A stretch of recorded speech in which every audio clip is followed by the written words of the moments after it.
Shine mpaka kwenye passport. Shine mpaka kwenye passport. Mojawapo ya sehemu za mwili zitakazo kubeba hata kwenye passport ni mabega.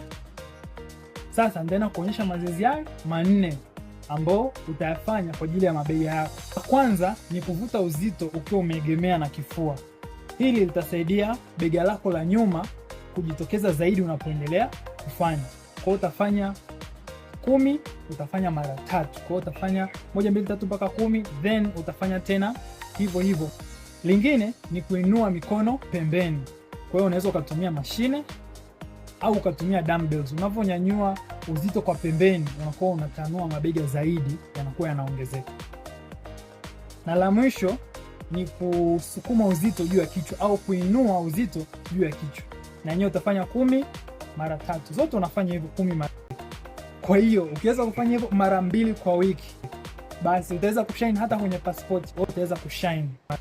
Kwa hiyo like, share na pia niandikie kwenye comments mazoezi gani ya mabega wewe unafanya.